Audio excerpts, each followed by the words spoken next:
The bush cow and the elephant were always bad friends, and as they could not settle their disputes between themselves, they agreed to let the head chief decide.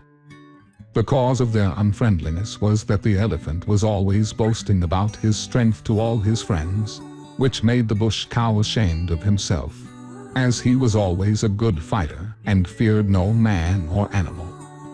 When the matter was referred to the head chief, he decided that the best way to settle the dispute was for the elephant and bush cow to meet and fight one another in a large open space. He decided that the fight should take place in the marketplace on the next market day when all the country's people could witness the battle. When the market day arrived, the bush cow went out in the early morning, took up his position some distance from the town on the main road to the market, and started bellowing and tearing up the ground. As the people passed, he asked them whether they had seen anything of the big one, which was the name of the elephant. A bushbuck, who happened to be passing, replied, "I am only a small antelope, and am on my way to the market. How should I know anything of the movements of the big one?" The bush cow then allowed him to pass. After a little time, the bush cow heard the elephant trumpeting and could hear him as he came nearer, breaking down trees and trampling down the small bush. When the elephant came near the bush cow, they both charged one another, and a tremendous fight commenced, in which a lot of damage was done to the surrounding farms, and many of the people were frightened to go to the market and returned to their houses.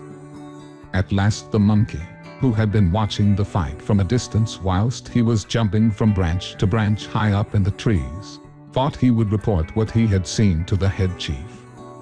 Although he forgot several times what it was he wanted to do, which is a little way monkeys have, he eventually reached the chief's house and jumped up on the roof, where he caught and ate a spider. He then climbed to the ground again and commenced playing with a small stick.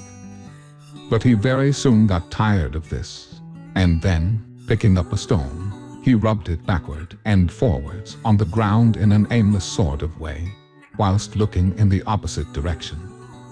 This did not last long, and very soon he was busily engaged in a minute personal inspection. His attention was then attracted by a large praying mantis, which had fluttered into the house, making much clatter with its wings. When it settled, it immediately assumed its usual prayerful attitude. The monkey, after a careful stalk, seized the mantis and, having deliberately pulled the legs off one after the other, he ate the body and sat down with his head on one side, looking very wise, but in reality, thinking of nothing. Just then the chief caught sight of him while he was scratching himself, and shouted out in a loud voice, "How, monkey, is that you? What do you want here?" At the chief's voice, the monkey gave a jump and started chattering like anything. After a time he replied very nervously, "Oh yes, of course. Yes, I came to see you." Then he said to himself, "I wonder what on earth it was I came to tell the chief." But it was no use, everything had gone out of his head. Then the chief told the monkey he might take one of the ripe plantains hanging up in the veranda. The monkey did not want to tell twice, as he was very fond of plantains. He soon tore off the skin and, holding the plantain in both hands, took bite after bite from the end of it, looking at it carefully after each bite. Then the chief remarked that the elephant and the bush cow ought to have arrived by the time, as they were going to have a great fight. Directly the monkey heard this, he remembered what it was he wanted to tell the chief, so, having swallowed the piece of plantain he had placed on the side of his cheek, he said, "Ah, that reminds me," and then, after much chattering and making all sorts of funny grimaces, finally made the chief understand that the elephant and bush cow, instead of fighting where they had been told, were having it out in the bush on the main road leading to the market, and had thus stopped most of the people coming in. When the chief heard this he was much incensed, and called for his bow and poisoned arrows, and went to the scene of the combat. He then shot both the elephant and the bush cow, and throwing his bow and arrows away, ran and hid himself in the bush. About 6 hours afterwards, both the elephant and bush cow died in great pain.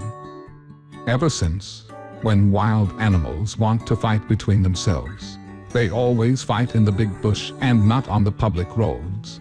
But as the fight was never definitely decided between the elephant and the bush cow, whenever they meet one another in the forest, even to the present time, they always fight.